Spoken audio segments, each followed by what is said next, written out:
হুমায়ুন কবির দাবি করেছিলেন যে মিমের সঙ্গে একটা জোট হতে পারে, সেই অনুযায়ী আজ বেলডাঙ্গায় সমাবেশ ছিল এবং সেই সমাবেশে হুমায়ুন কবির এবং এআইএমআইএম অর্থাৎ মিমের ইমরান সোলাঙ্কি তিনিও সেই সভায় ছিলেন। আর যখন ছিলেন সেই জায়গায় দাঁড়িয়ে জোট নিয়ে এখনো পর্যন্ত জোরদার জল্পনা শুরু হল। আমি এই জায়গা থেকে আমাদের প্রতিনিধি অয়ন ঘোষাল রয়েছেন সরাসরি, অয়নের কাছে জানতে যাবো। অয়ন, তাহলে কি বলা যেতে পারে যে মিম আর জাপ জেইউপি জনতা উন্নয়ন পার্টির জোট হচ্ছে?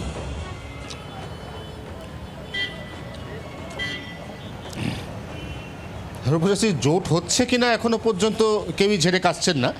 তবে একজন নেতার মঞ্চে সম্পূর্ণ অন্য একটি দলের নেতা যখন একসঙ্গে জনসভা করেন তখন ধরে নেওয়া যায় জোট হচ্ছে।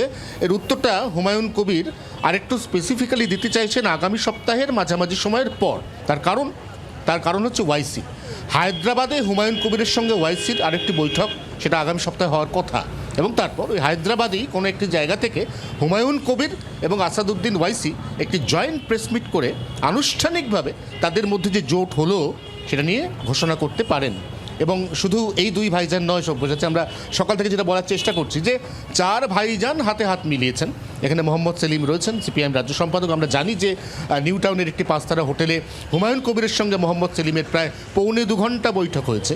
এবং তার সঙ্গে সঙ্গে তিনি আইএসএফ দুই নেতা অর্থাৎ নওশাদ সিদ্দিকী এবং আব্বাস সিদ্দিকী তাদের সঙ্গেও এখনও পর্যন্ত গঠনমূলক আলোচনা করে জোট গঠনের প্রক্রিয়া খোলা রেখেছেন অন্তত 15ই ফেব্রুয়ারি পর্যন্ত। এই জায়গায় দাঁড়িয়ে যেটা হুমায়ুন কবিরের নিজের ক্যালকুলেশন, এটা হচ্ছে চারজন যদি একসাথে মেশেন এবং এই রাজ্যের মুসলিম ভোট ব্যাংকের যদি 35%তেও তারা থাবা বসাতে পারেন, তাহলে সেক্ষেত্রে অবধারিতভাবেই তৃণমূল এবং বিজেপি উভয় পক্ষকে আটকে রাখা যাবে। একদমই, অনেক ধন্যবাদ অয়ন। আমি সুকান্ত মজুমদার ঠিক কি বলেছেন মিমকে নিয়ে একবার শোনে। এর জন্য দায়ী হচ্ছে মমতা বন্দ্যোপাধ্যায়। মিমের মতো সাম্প্রদায়িক একটি রাজনৈতিক দল এখানে আসতে পারছে, তার কারণ হচ্ছে একটাই, সেটা হচ্ছে মমতা বন্দ্যোপাধ্যায় এই তোষণের রাজনীতি শুরু করেছেন বাংলাতে, তার ফল এটা। আর মিমকে নিয়ে তৃণমূল কংগ্রেসের কি ভাবনা, ব্রাত্য বসু আর জয়প্রকাশ মজুমদার, শুনে। কোনো গুরুত্ব নেই। কে আপনি নাম জানেন? আমি তো নাম জানি না। মিমের স্টেট, মিমের কি আছে এখানে? মিমের কোনো এখানে ইউনিট আছে? আমি জানি না কোথায় তাদের অফিস। 13টা ভোট নেই যাদের, তারা মঞ্চে বসছে আর তাই নিয়ে খবর হচ্ছে, এটাও দুঃখের বিষয়। বাংলার রাজনীতি এত খেলো নয়। উনি তো সেলিম থেকে মিম, আর হুমায়ুন তো সেলিমের সঙ্গে হাত মেলাবেনি, তো জানা কথা। সেলিম মানে কি? জাহাঙ্গীর। হুমায়ুনের ছেলে কি? জাহাঙ্গীর। খ্যাপা খুঁজে খুঁজে ফেরে পরশ পাথর। চারিদিকে যাবেন, ঘুরতেই থাকবেন, ঘুরে দেখবেন ওই গণেশের মতো একটা জায়গায় এসে আবার তাকে হবে। তার নাম মমতা বন্দ্যোপাধ্যায়। এই মুহূর্তে আমাদের সঙ্গে রাজনৈতিক বিশ্লেষক সম্বিত পাল রয়েছেন। সম্বিতবাবু, এই যে পরশ পাথরের সন্ধান, জোটের পরশ পাথর যদি বলি, আদৌ কতটা সম্ভবপর হবে বলে মনে হয়? কিছুদিন আগে পর্যন্ত মিমও আসবে কিনা তা নিয়ে প্রশ্ন ছিল, সেটা অন্তত একটা ফটো অপ তৈরি হলো। বাকিগুলোর সম্ভাবনা কতটা দেখছেন? দেখুন, এটা অস্বীকার করার কোনো উপায় নেই যে একটা ভ্যাকুয়াম তৈরি হচ্ছে বা সেটা তৈরি করার চেষ্টা হচ্ছে সংখ্যালঘু ভোট নিয়ে।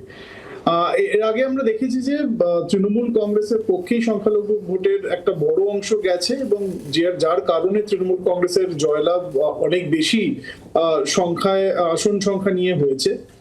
এবার এইখানে মিম আগের বারও চেষ্টা করেছিল এবং তারা 2-3% মতো ভোটও কিন্তু পেয়েছিল।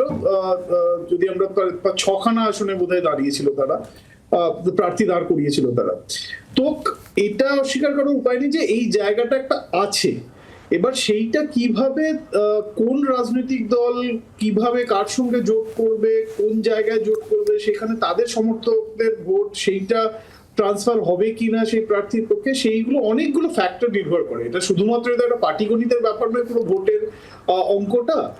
কাজেই এইগুলোর উপর ডিপেন্ড করছে এবং সেইখানে শুধুমাত্র স্থানীয় নেতা নেত্রীরা নয় বা কর্মী সমর্থকরা নয়, ওপরের থেকে যারা এটাকে পরিচালনা করার চেষ্টা করছেন, সেটা বামফ্রন্ট হোক, সেটা সিপিএম হোক, সেটা হুমায়ুন কবিরের দল হোক বা মিম হোক, তারা কিভাবে এই জোটটাকে করতে পারে, আদৌ করতে পারে কিনা, কারণ এখন অনেকটাই কিন্তু একটা ফ্লুইড স্টেটে রয়েছে আমরা যতটুকু দেখতে পাচ্ছি। না কিন্তু তো সেইখানে সবিতা, ultimately- এই জায়গা থেকে যদি আমি এটা ধরে নিই যে মিম বা সিপিএম বা হুমায়ুন কবির, আমি একটু গ্রেটার ওয়েতে আইএসএফ কেও ধরলাম, সেই জায়গা থেকে যেরকমভাবে কংগ্রেসের সঙ্গে আকচাকচি হচ্ছিল, শুভঙ্কর এবং অধীর দুজনকে আলাদা জায়গায় রেখে কংগ্রেসের সাথে জোট নিয়ে একটা প্রশ্ন, সেক্ষেত্রে এরকম ইকুয়েশন কি আমরা দেখতে পারি? একদিকে কংগ্রেস, একদিকে বিজেপি, একদিকে তৃণমূল, আর একদিকে সিপিএম, আইএসএফ, মিম বা জেইউপির জোট সম্ভব?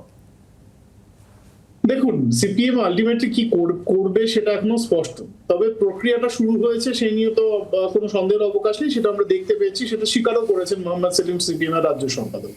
কিন্তু ফ্রন্টের অন্যান্য যে শরিক দল তারা কতটা তাদের সমর্থন জানাবে এবং নিচু তলার কর্মীরা তারা কতটা এই জোটে সমর্থন জানাবে হুমায়ুন কবিরের সঙ্গে জোটে, সেইটা নিয়ে কিন্তু একটা ধোঁয়াশা রয়েছে এবং সেই নিয়ে একটা বিতর্ক দেখা দিয়েছে, সেটাও আমরা দেখতে পেয়েছি। এবারে আইএসএফ কিন্তু একটা অন্য ধরনের রাজনীতি করবে বলে তারা মাঠে নেমেছিল। তারা শুধুমাত্র এই যে সংখ্যালঘুদের দল হিসেবে উঠে আসার চেষ্টা করেছিল তা নয়, নওশাদ সিদ্দিকের দল তারা একটা গরিব দলিত প্রান্তিক যারা মানুষ রয়েছে তাদেরকে অন্তত মুখে অন্তত তারা সেটাই বলার চেষ্টা করেছিল যে আমরা সবাইকে নিয়ে একটা জোট তৈরি করতে চাই এবং যেটা তৃণমূল কংগ্রেসের বিরুদ্ধে লড়বে, যেটা বিজেপির বিরুদ্ধে লড়বে।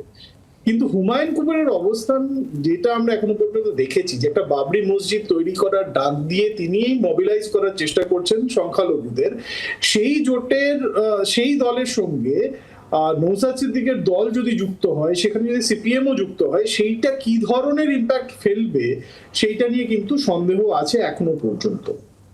ঠিক এই জায়গায় দাঁড়িয়ে অমিত শাহ যখন মানে একটু বাম প্রশংসা তার মুখে থাকে যে কমিউনিস্টদের থেকে তৃণমূল কংগ্রেসের শাসন খারাপ, তখন এখানেও একটা অন্য রকম রাজনীতির হাওয়া বইতে শুরু করে নাকি? সেই রাজনীতির হাওয়াটা কিন্তু আপনি যদি দেখেন যে শ্রমিক ভট্টাচার্যকে যখন এই রাজ্যের বিজেপি সভাপতি করা হলো এবং তারপর যে পরপর তিনি সাক্ষাৎকার দিয়েছেন, সেইখানে কিন্তু তিনি এই আহ্বান খোলাখুলি করেছেন যে বামেরা যারা আছেন তারা ভুলে যান, পতাকা ভুলে যান, তারা আদর্শ ভুলে যান ইত্যাদি। আদর্শ কথাটাও বলেনি অবশ্য, পতাকা ভুলে যান এবং তারা গিয়ে বিজেপির প্রার্থীকে এবং তৃণমূলকে হারান, এটা হচ্ছে একটা ওপেন কল। এবং সেইখানে বিজেপি জানে যে সিপিএম এর যা 5-6% ভোট রয়েছে বা কংগ্রেসের যে ভোট রয়েছে, সেই সবগুলো একত্রিত করতে পারলে, তৃণমূল বিরোধী ভোট যদি একত্রিত হয়, তবে গিয়ে তৃণমূলকে হারানোর একটা সম্ভাবনা রয়েছে। এবং এটাও ঠিক, আমরা গতদিন আলোচনা করছিলাম যে কতটা প্রভাব এই হুমায়ুন কবিরের দল ফেলতে পারে, সেখানে আমরা দেখছিলাম যে সেটার প্রভাব খুব একটা বেশি নয়, কিন্তু কোনো আসনে যদি সত্যি ভোট কাটে, সংখ্যালঘু ভোট যদি কাটে, এবং সেটা তৃণমূলের পক্ষে একটা চিন্তার বিষয় হতে পারে। তো সেইটাই কিন্তু অমিত শাহ চেষ্টা করছেন যে এই বিরোধী ভোটটা বা তৃণমূল বিরোধী ভোটটা বা তৃণমূল থেকে কিছু ভোট যদি এই বিরোধী শিবিরে আসে, তাতে তাদের লাভ, এবং সেটা বিজেপির পক্ষে যদি নাও যায়, যদি অন্যান্য দলের পক্ষে যায়, তাতেও বিজেপিরই লাভ হবে। একদমই। অনেক ধন্যবাদ। সৌমিন পাল ছিলেন আমাদের সঙ্গে এই মুহূর্তে। বাংলার আওয়াজ, বাঙালির আবেগ, জি 24 ঘন্টা।